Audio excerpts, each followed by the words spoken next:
All right, everyone, welcome again to our show, selfprinciple.org, which is really about sleep, exercise, love, and food. This started off as a 501c3 nonprofit, as a passion of mine on how do we make the world a little bit better. You know my story. I have two little girls, and I've always thought about how they're going to grow up. But ever since I started this show, I'm very blessed. I've had some of the most amazing guests come on the show, but never have I been so excited or have I been just so looking forward to having a guest on as I do today. We are honored to have Michael Moss, but his biography is fantastic, and you'll read all that. But specifically, I started my journey in my current job that I do right now, where I serve as a regional role. I serve for Southern California in this hospital organization, where my job is to design weight loss programs and essentially come up with the direction for the organization when it comes to tackling obesity. And one of the original books that I read, which was Salt, Sugar, and Fat, was the one that I've given lectures repeatedly on. I talk about food addiction. I talk about how sugar and fat are so powerful, how you can compare this concept of Oreo cookies and all this stuff to things like cocaine. And I've shown the images of the studies, and we've talked about salt, and we've talked about all of this stuff and the addictive behaviors. But all of that I talked about, I never, and I have like literally the hair stands up when I talk about this, because the stuff that started all of this for me was this amazing guy who wrote this amazing book. So, Michael, I am so delighted to have you on the show today. I can't even express words in terms of what this means to me personally, that you have honored me to come on the show today. Oh my gosh, well, it's a pleasure to be here. I laughed a little bit when you said you had two girls, because when I started crawling through the underbelly of the processed food industry as an investigative journalist, I had two little boys who are now, almost grown. But we can see through their experiences and their eyes kind of how powerful these products are, and how the marketing and advertising is aimed at kids, especially by these companies, knowing how critical our memories are to our relationship to food and eating habits. And so we can talk a little bit about that if you'd like. But it's a really pleasure meeting you, and this next hour is going to be fun as well as informative, I hope. Well, before we started the taping, we were just talking about how some of the big hospitals, they used to have fast foods, and some of them still do. I mean, they're in there, they're sponsored by them. This is a fascinating thing with healthcare organizations. Yeah, it's a long time coming for the hospital systems to realize how critical food is to the long-term care and recovery of their patients. I mean, I think the reason is it's just they're so focused on saving us walking in the door that it's difficult for them to look long-term. But I've met doctors, physicians who care so passionately about the food that they're looking at not just that problem of fast food restaurants serving in hospitals, but in the kiosks and the vending machine, these things I call fast groceries, and the opportunity to sort of help teach people about the importance of their food. Because look, I mean, what we eat has never mattered more than now, and it's doubly great to talk to people like you who are working on that front. Well, so tell me, you and I are so passionate about this, but some of the people watching may not fully understand why it's so important. So why now? What makes this time so important that we have to understand this? Well, if you want to talk now, the pandemic, there's an incredible story there that totally surprised me. And many people thought that when we were forced to start working at home, at least we would get away from the vending machine at work, one of the most treacherous corners of the ultra-processed food world, right? But what happened with many of us is that we turned our kitchen cabinets, our cupboards, into vending machines, because we went shopping at the grocery store under duress, nervous, fear of COVID, And that condition of being made vulnerable caused these memories to come floating back of what we used to eat as kids, right? And, the processed food companies were absolutely thrilled to see sales of products that had been stagnant for years start soaring as we remembered those products, purchased them, filled up our carts, brought them home, ate them, and then went back and bought more. And that really also sort of speaks to the power of memory. And I have to say that when I started this research 5 years ago, I was actually skeptical on the addiction question. I mean, comparing Twinkies or Oreos to heroin just seemed a bit far to me, but I've completely changed my mind. And now I'm convinced that in many ways, these products are actually more problematic for us than cigarettes, alcohol, narcotics, in the way they draw us in and keep us hooked. And one of the ways that food is more powerful than those other substances is memory, because we begin creating memory for food and what we eat and what we like at a really early age, possibly even in the womb. And the food companies, and we retain those memories for life. I went to a Kellogg's Research and Development Laboratory in Battle Creek, Michigan, where I was interviewing the officials about something else, but they were making this line of Pop-Tarts that had messed up, and they were dumping the raw dough into a vat. And that aroma wafted across the factory floor, hit my brain, and took me instantly back to when I was a latchkey kid in California, Fresno, actually, coming home from elementary school, having Pop-Tarts, right? I hadn't had a Pop-Tart since then. But the power of that memory is such that it instantly whisked me back to that moment. And the companies know that. So that's why they spend so much time advertising, marketing to kids, and also working to associate their products with other emotional things in their lives. And so that's how Coca-Cola, for example, discovered that if they could put a Coke in the hands of a kid when he's at a ballpark with his parents, right? That soda will forevermore get associated with that joyous moment in the child's life. So the power of memory is an example of how food is even more problematic, or used in a more problematic way against us. I think is a critical piece of this. What you describe is so powerful. So one of my day jobs is I'm a board certified obesity medicine specialist, which means patients who come to me, they're trying to lose weight or getting bariatric surgery or so forth. But the other thing that I'm board certified is I'm a kidney specialist. And the sad part of what I see, as you know, the number one cause of people going on dialysis is diabetes. And I have patients where this is not, I wish I could say that I'm exaggerating now. This is not an exaggeration. I have people where we take their fingers off, we take their hands off, we take their legs off. They're blind, either in one or both eye, and they still cannot stop eating that junk food. That memory you mentioned is what I deal with 20, 30, 40, 50 years later. Yeah. That's just the imagery of that. It's just so crazy. I mean, it's even facing that immediate consequence, right? That lifelong habit that's formed on their part is so difficult to break. And one of the things I learned in researching this book is that your entire body works against you when you want to change those habits. I mean, I had no idea, for example, that body fat is a living, thinking, diabolical, if you will, organ whose main mission in life is to prevent you from cutting back on it, right? So when you try to lose weight through changing your eating habits, right, your body fat is sending signals to the brain, making you hungry where you weren't hungry before, slowing down your resting metabolism, right? The amount of energy that we burn just sitting away, knowing, right? The fat is thinking, knowing that we'll burn less energy and you'll be less of a threat to the body fat. I mean, when I learned that from scientists, I was just astounded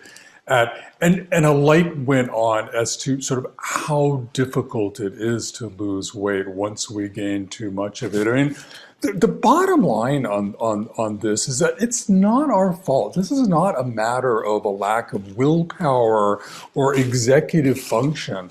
These products are designed exquisitely, engineered in their words, in a way that robs us of our free will to make decisions. And they're tapping and exploiting sort of our own natural biology to make us unwitting conspirators in making overeating an everyday thing. And I think that's a really important point for everybody to realize. If you've ever had any doubts, about yourself and your own capacity to change, it's not you, it is them. So, and I know you talk about this in both Salt, Sugar, and Fat, and in your new book, by the way. Please, let's talk a little bit about your book as well. First, what are some of the tactics that we see from the food industry that get people hooked onto sort of this whole pattern that they just can't break, and then eventually they come and see me? Yeah, so originally I wrote about salt, sugar, fat because I sort of, it seemed that was the unholy trinity on which this industry relies on so heavily to get us to just not just like their products, but to want more and more. And so, for example, with sugar, I spent time with an icon in the industry named Howard Moskowitz, trained in high math and then experimental psychology at Harvard. And he walked me through his recent creation of a new flavor for Dr. Pepper, the soda, in which he created no less than 60 versions of sweetness, each one slightly different than the next one, subjected those to a few thousand taste tests, threw the data in his computer and out, did the high math regression analysis. And, out came this curve. It's like a bell-shaped curve that kids get graded on in school. But at the top of the curve is not the dreaded C, it's the perfect amount of sweetness that sends us over the moon, their products flying off the shelf. It was Howard who coined the term the Bliss Point to describe that perfect amount of sweetness. And the problem, though, is when you talk to nutritionists, is not that they've engineered the perfect amount of sweetness for cookies and sodas and ice cream. The industry has marched around the grocery store adding sugar to things that didn't used to be sweet, engineering a bliss point for sweetness. So now bread has added sugar and a bliss point for sweetness. Yogurts, certainly until recently, had as much as the equivalent of sugar as a serving of ice cream, and there were some pasta sauces, right, with the equivalent of a couple of Oreo cookies worth of sweetness in a tiny half-cup serving. And what this did was create in us this expectancy that everything should taste sweet. So when you drag yourself over to the produce aisle and try to fill up half your plate, which is the best nutritional advice I ever heard, with broccoli and broccoli rabe and Brussels sprouts and even whole fruits, your body and your brain is rebelling because you're getting some of those other flavors that Aristotle wrote about way back when, sour and bitter, and you're going, where's the sugar? And so it's the ability of this industry to sort of tell us what we value in food rather than let us make that decision for ourselves. So that's sugar. They do the same thing with salt, which they call the flavor burst because it's typically on the outside of products, touches the taste buds, goes to the reward center of the brain, says, wow, Michael, love that, want more. Fat, they call the mouthfeel because in snacks especially, it's typically 50% of the calories. That's why snacks kind of melt in your mouth, gets picked up by the trigeminal nerve, again, to the reward center of the brain. But the reason I wrote the most recent book is that I realized there are other things they're doing that aren't on the label of the products. You can't see it. And those things involve going after aspects of our relationship with food that go way back in time. And so, for example, we by nature are drawn to food that's inexpensive. It only made sense back in hunter-gatherer societies, that instead of running down an antelope, we would just pick up that aardvark sitting there and eat it. The cheaper the food meant the less energy expenditure on our part. So what do the companies do? They have these chemical laboratories up and down the coast of New Jersey working for them, reformulating ingredients, chemical ingredients, with the overarching goal of lowering the cost of a box of breakfast pastries by 10 cents, knowing that that will excite our brain and we'll buy it and they'll eat that simply because it's less expensive. We by nature are drawn to food that's variable, that has a lot of variety. It's why humans were able to spread around the globe and get excited about food so diverse as whale blubber if you were up in the Arctic, right? Well, so what do the companies do? You walk in the cereal aisle, there are 200 versions of sugary starch there because the companies know that our brains get excited about variety. Other people call this the smorgasbord effect, right? Where you're going down the buffet table, you're already kind of a little full, your plate's full, but you see that new exciting item down the line. What do? You put it on your plate. And then lastly, I think one of the third sort of fundamental ways that they're tapping our biology is that we by nature are drawn to food with calories, right? Which for most of our existence was life or death. Calories meant putting on a certain amount of body fat, which enabled our brains to grow, enabled us to get through hard times, enabled us to have more babies, critical to natural selection, evolution. And so what happens, and in fact, so we have sensors in the gut, possibly in the mouth, that tell us how many calories there are in food. And so when you look at a food product now, your brain is as excited by the calories in that food as it is by the salt, sugar, and fat. And so what have the companies done? They have packed their products with empty calories, especially snack calories, knowing that, and made them so convenient, knowing that we'll consume those calories without thinking about them, and the go part of the brain will be overwhelmed by the lusciousness and the desire of sort of having more and more of these calories. And so, the bottom line is that we are designed to be addicted to food, to be drawn to food, to eat, but also even to overeat, because overeating, again, for most of our existence was a really good thing. The problem is that these companies have changed the nature of our food in the last 50 years to make overeating an everyday thing, which has gotten us in so much trouble with our health. All right, so that's really fascinating. Let me ask you, one of the things that's been a trend recently, and one that I'm seeing more and more in my practice and in the lectures that I give across the country on nutrition, people shifted from sugar and they started to see package labels say things like, this is, 0-calorie sweetener. And what we know is a lot of these 0-calorie sweeteners, their sweetness level is anywhere between 200 to 26,000 times sweeter than sugar.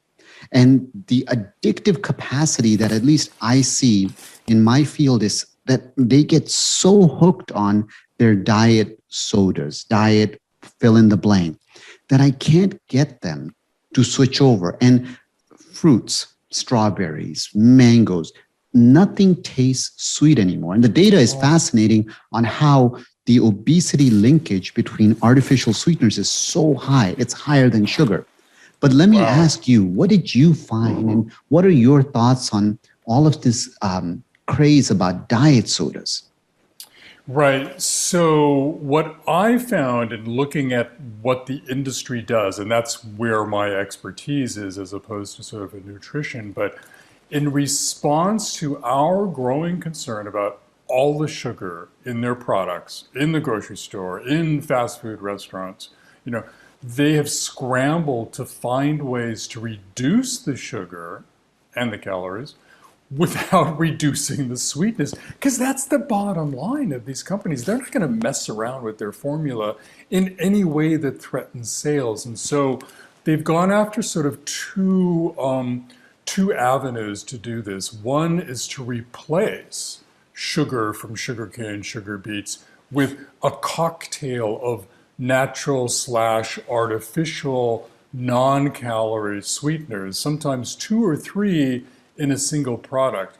And then they've also come up with these little molecules that will accentuate the sugar in their product and, as you say, multiply the sweetness by many thousands. I'm not sure how pervasive that latter is in the grocery store, but you can see the other cocktails of artificial low-calorie sweeteners in almost all types of items in the store, not just in soda. And the really troubling aspect of that, I think, is that the science is still really out on what that does to our bodies, to our brains. I mean, if you think about it, right, you're tasting sugar, your brain is getting a signal in your gut that you're getting sugar, but then it doesn't arrive. It seems to me that could have some unforeseen consequences in our metabolism, in our relationship to food. And as you pointed out, if they're creating this now super high expectancy of sweetness in things, then how in the world are we going to, change our diet in a way that nutritionists are urging us to, which is to fill up half the plate with vegetables? The studies that were done, and this is now even 20 years ago when I was just starting in the field and I was talking about this in mice models, what they would find is if they actually fed them artificial sweeteners, so whether it came in any drink or sugar water, but that was artificial sweeteners, they would actually eat more of their chow than if they were just given chow by itself. And so when we then looked at human studies, we found exactly the same thing. If you have your diet soda, you're more likely to finish your meal than if we gave you even regular soda. And then on top of that, what we're finding now is there's only one study that's been done. It's a population-based study, so not causation, only correlation. But there's a significantly higher risk of things like dementia associated with it. We're just starting to get that data with 10-year, 20-year follow-up. So what you talk about, this concept of addiction, it's so powerful. What does the average person do to try to work on this? And more importantly, what do parents do? Yeah, that's it. So that's the big question, and I'm glad you brought it up because it's so important to sort of talk about. So addiction happens on a spectrum, right? Some people are more affected than others. For a while, I was thrown by that because the food companies would say to me, how can you say Oreos are addictive if not everybody loses control? Well, the same thing is true with cigarettes, alcohol, even narcotics. There are people who can casually use those substances without becoming addicted. I'll just tell you a quick anecdote. I spent time with the former general counsel, the top lawyer for Philip Morris, the tobacco company, which for many years was the single largest manufacturer of processed foods in North America because it owned General Foods, Kraft, Nabisco. And Steve Parrish, the general counsel, told me, he said, look, Michael, I was one of those people who could smoke one cigarette at a business meeting and then put the pack away and not have any thought about it until the next day. I couldn't go near our Oreo cookies for fear of opening the bag up and eating half of the bag, right? So people are affected in different ways. So I would say that people with sort of severe eating disorders who lose control, A, they're probably seeking professional help. B, they're probably also seeking group therapy possibly for that. And there are groups out there patterned after Alcoholics Anonymous to sort of help people get support from others in the same circumstance. Moving down the spectrum, if your issue with food or your trouble with food is something like the 3 p.m. craving for cookies that comes on, when you're working out of the blue, one of the lessons to be drawn from the world of other addictive substances is that craving hits you so fast and so hard and robs you of free will that no matter what your strategy is, whether it's to get up and stretch or call a friend or eat something healthier like a handful of nuts, you need to be doing that before the craving comes on at 2:55 in order to be ready and ward off that 3 p.m. craving. And then further down the spectrum, and I think a lot of our trouble with food is kind of this feeling of loss, of missing the ritual and the beauty in, home cooked meals, kind of slowly eaten with conversation with family and friends. And so there the solution is more about sort of finding ways to be able to cook more of your own food from scratch in ways that doesn't take up, half of your time. I can now walk in the spaghetti sauce aisle, and instead of buying one of those prepared jars of sauce, some brands can have, a lot of sugar and a lot of salt in them. I get a can of plum tomatoes, bring those home, and you won't believe this, but I have a spaghetti sauce recipe that takes me no more than 93 seconds. Granted, the more it simmers, the better it is, but you don't even have to chop up the onion. You just cut it in half and put it in the sauce. And so I think one of the solutions here is to, in the framework of refusing to let these companies continue telling us what we value in food, take back things that they stole from us, including convenience. Cooking from scratch doesn't have to take all day. It could be done quickly and enticingly for your family. So I think those are 3 examples of different things on the spectrum where we can start, rethinking about how we value food and reclaiming food for ourselves. Yeah, it's so interesting. When you're talking, it almost makes me realize how our own freedoms have been taken from us and we never realized it. Absolutely. And I think it's so critical now that we sort of win back that freedom. I'll give you another example. I mean, one of the things I realized in the 10 years I've spent researching this industry is that most of this stuff they stole from us. I mean, they didn't invent salt, sugar, and fat, or convenience, or variability, or calories, right?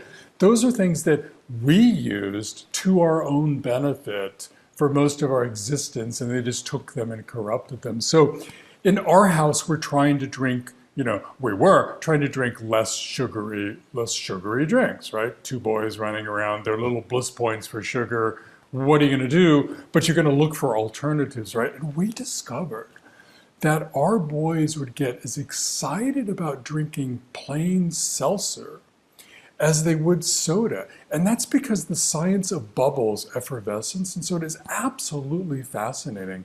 For some reason, and scientists don't quite know why yet, the brain gets excited about the bubbles almost as much as the sugar. And so with a little bit of nudging, our kids have been able to be completely satisfied with drinking plain seltzer. But here's the deal. Before there was sugary soda, what did we have? We had plain seltzer. There's a town in Germany called Seltzer. The citizenry would sit around for centuries debating the merits of one natural spring water versus another. And so I love this idea of empowering ourselves by taking back what the food companies stole for us and using that to our advantage. And maybe that's something that could help people change their own diets and their eating habits. I love that. In our house, one of the things that I talked to my wife and my kids about was changing the environment. Your home is your castle. It's your last sacred place left. And whatever you bring into your house, doesn't matter what it is, you're going to end up using it. And part of this is if you want to create a habit, make it as easy as possible to get to that until it's completely ingrained in you. And whatever you want to break a habit, little by little, add barriers, make it a little bit harder to do. But, you look in people's pantries and, it's little Timmy, oh, he's going to be so mad because we took the chips away. Well, little Timmy, 40 years down the line, is going to be some kidney doctor's patient and on dialysis. Yeah. And no parent will ever want that to ever happen. But this concept of food addiction, it's so powerful. And doctors like myself, we're screaming left and right. We're crying. We're having the toughest conversations. And when I first started in medicine, I had a very strict approach, and I tell the patients, this is what you got to do, and so forth. And I remember one of my patients, he was passing away at his deathbed, and I went on the inpatient side. I sat with him, and he said, doc, the one regret I have is I should have listened to you. And I tell you, it tore me up. He died the next day. It tore me up, completely tore me up. And I said, what have I not done? I failed him. And when I read your book, Salt, Sugar, and Fat, the first time, I remember looking at this and thinking, there's so much stuff that's happening that we as physicians are coming so far down the line.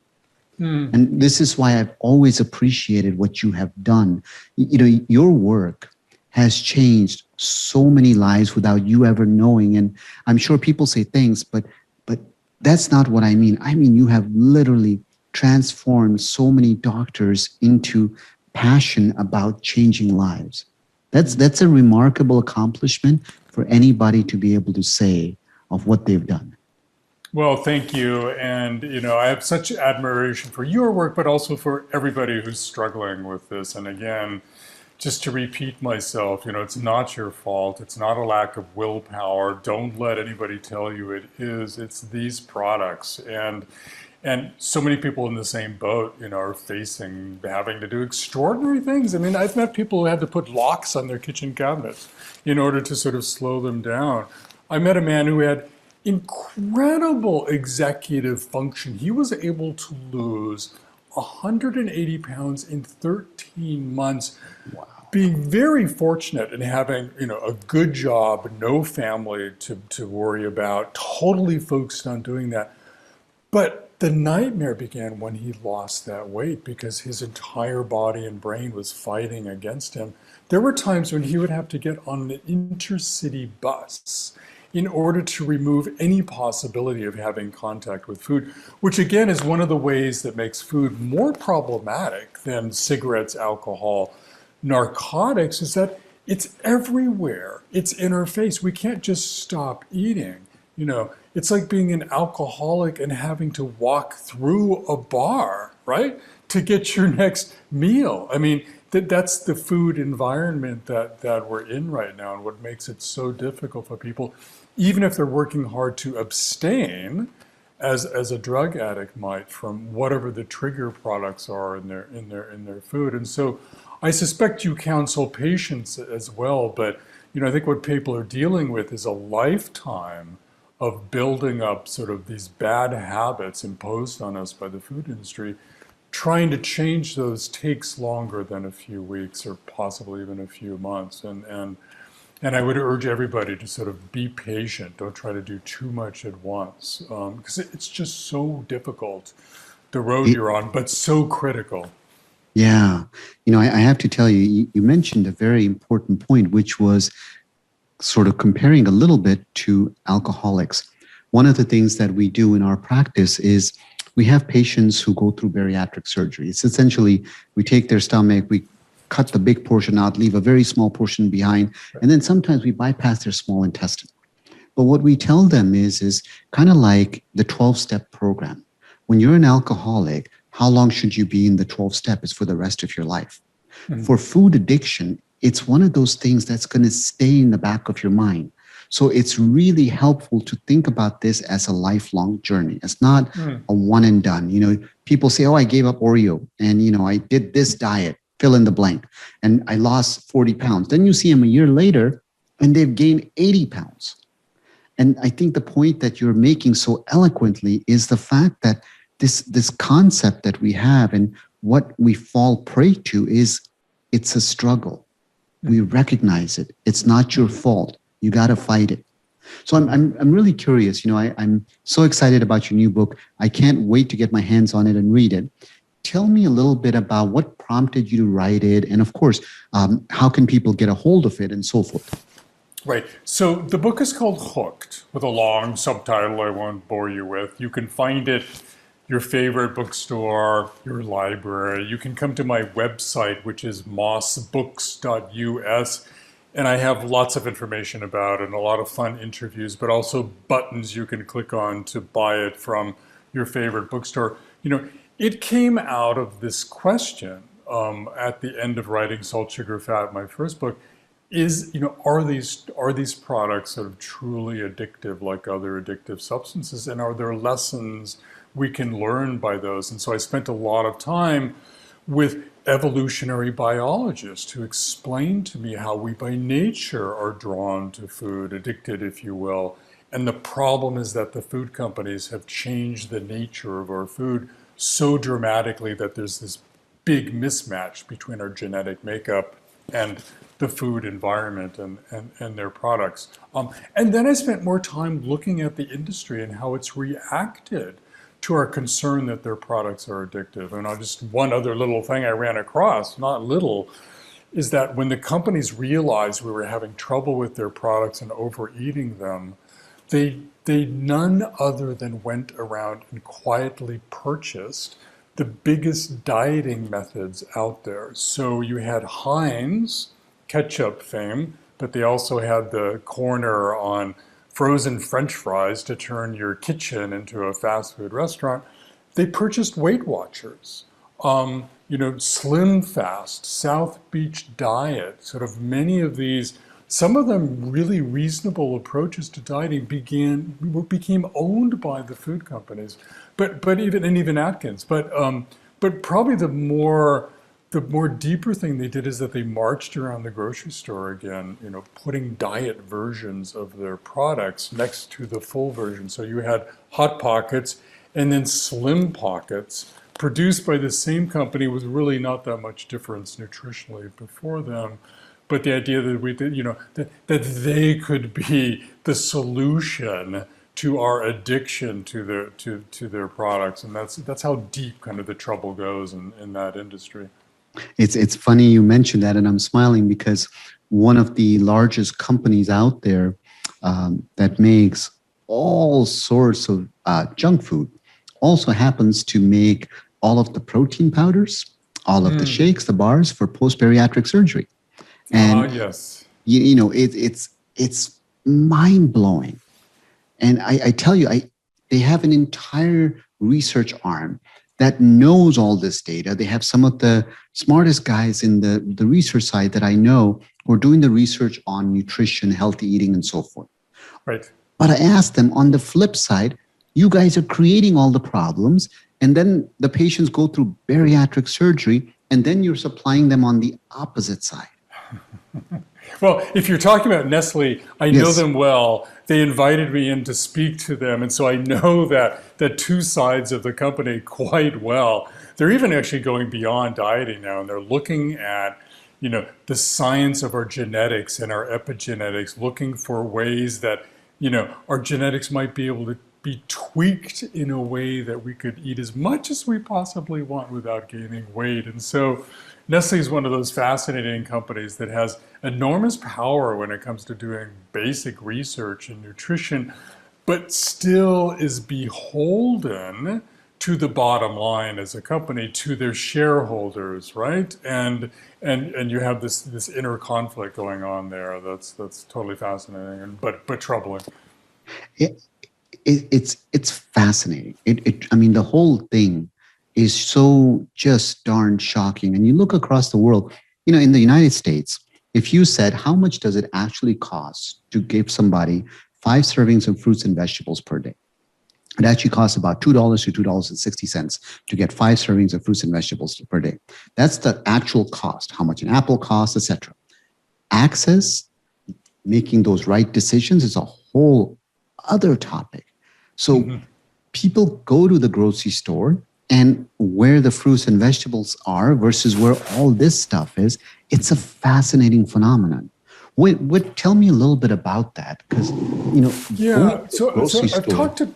I've talked to people who sort of specialize in there's two things going on. One is that almost overnight in the 1980s, some day snacking became acceptable. So walking down the street in business meetings, it became socially acceptable to eat anything, anywhere, anytime.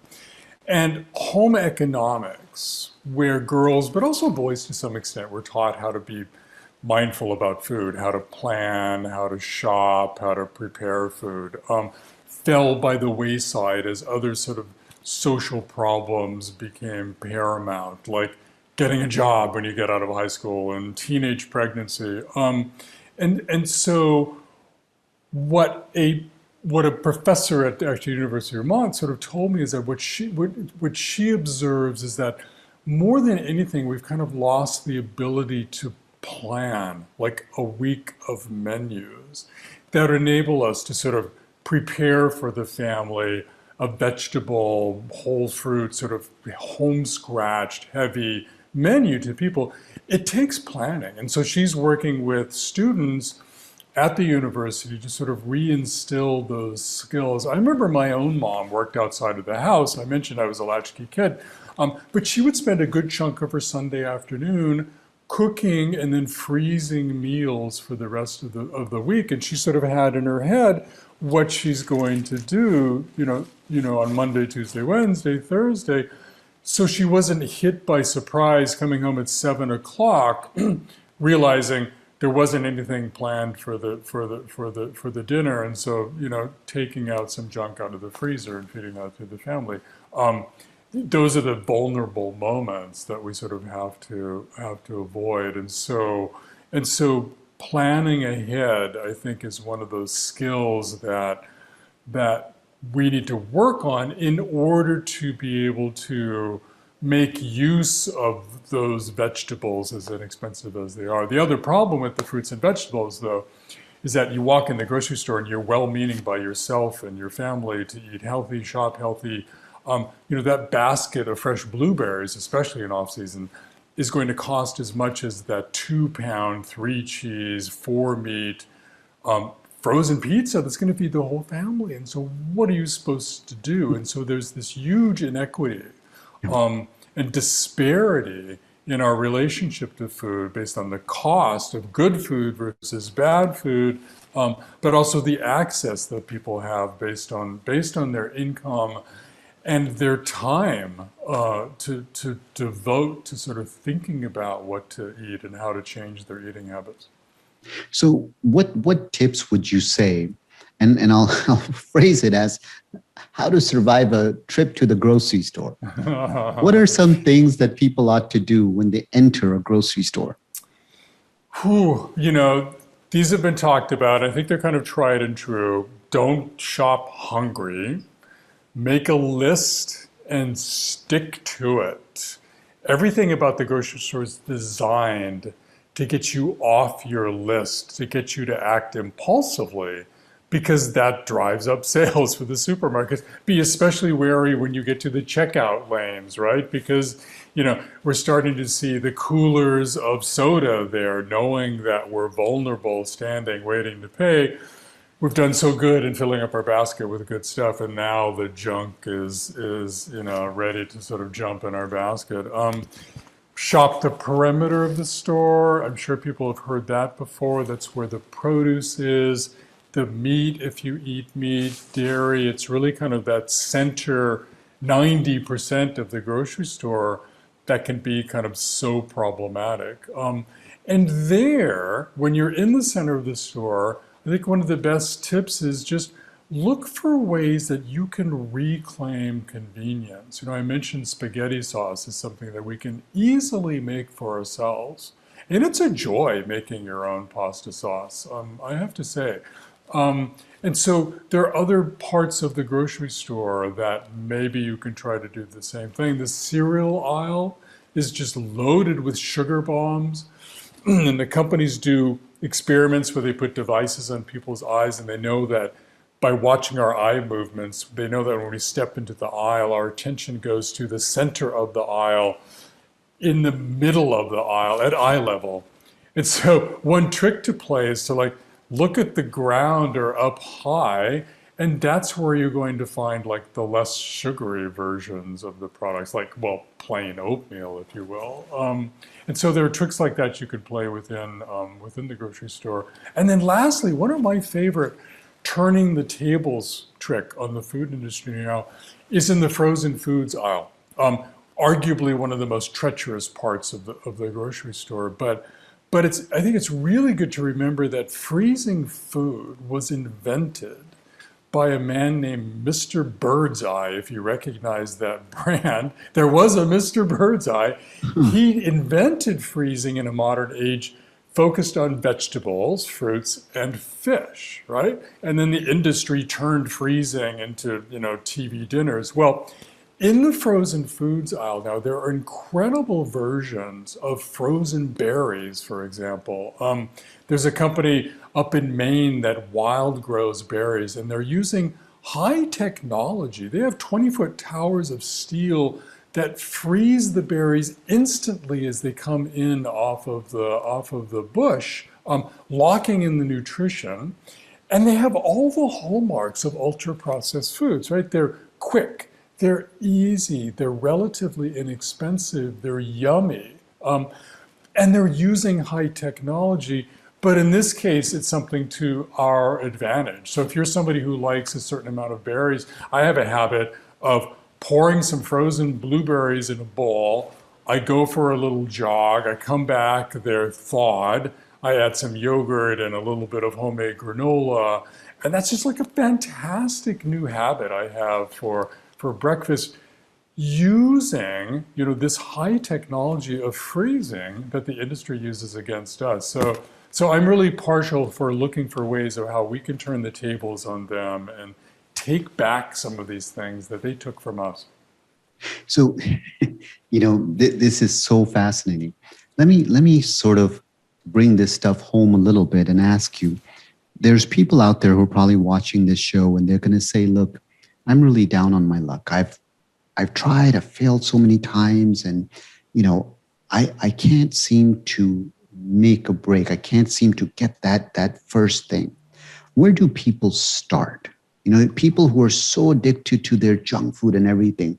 What is something small or something where could somebody say, start here? I mean, I would say try, and again, I'm no expert on this, and I would turn to you for advice, but I would say start with just one thing. Try to just change one thing in your diet, and just stick to that for a while if you can. And I think you can if it's just one thing. And again, I know people inside the food industry, marketing executives, technical officers who would get in some trouble, they couldn't exercise like they used to, and they would do things like, let me see if I can cut all the calories out of everything I drink, right? Just that. And so no more soda, no more wine or beer. Let me just concentrate on that one thing. I'm going to have water and tea and coffee, but no calories in there. And I think that's a really intriguing thing, because I think that maybe what you'll find is that if you can do that and stick to it for a while, it'll empower you to sort of move on to kind of the next thing. But just changing that one thing can help kind of alert the brain and the body to, hey, wait a minute, we are done, having these food giants dictate to us what we should value in the food. We're going to decide for ourselves what we value in food, and this is going to turn around. But I'm not going to make it so difficult on myself that I try to change everything at once. This is such important advice, what you're saying, because people oftentimes, it sets themselves up for failure. So they'll create so many things they want to change about their life that they know it won't change, versus success begets more success. And what you're describing with this one change is this concept of habit. What the data shows is to form a new habit, people say it takes 14-day diet, 21-day. That's all crap. It takes anywhere between 14 days to 255 days. The average is 66 days. Right. But that's the average. It might take you a year to build your habit, or you might be the lucky one who does it for 7 days and it's ingrained. But doing that one thing, feeling like you had that small victory in life. I love that concept because then you can build on it. Good. Yeah. No, I hoped you would, and I think that could be useful for your listeners. So I always ask people at the end of the show, I kind of put them on the hot seat and I say, okay, give us your 2 or 3 top things that you want people watching this to walk away with. And, it's a little bit of they're like, just 2? I say, no, you can pick 20. I don't care. But it's really, what is the take home? I always want to feel that people walk away because people are really focused in the beginning and at the end. And so what can they take away from this?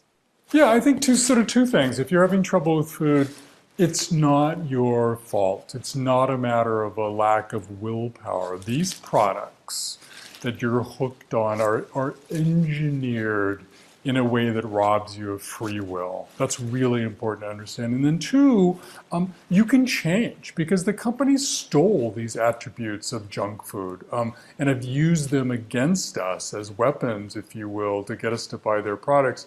And the way around that to empower ourselves is to take that back, and you can change and eat differently and improve your diet and see incredible health effects and benefits from doing that. So I'm optimistic, and I hope you are too. Absolutely. And I have to tell you, it was such a delight having you on today. It truly is my honor. It's my pleasure. I can't wait to read the book, and I can't wait to tell people about the book. Once again, you have to understand how powerful your first book was, especially in the medical community. There are so many physicians, including myself, who read it, who preach about it, who are big fans of it. So thank you for doing what you do. You're welcome, and it's so great. And thank you for your work, which is so critical. It's been my pleasure talking to you.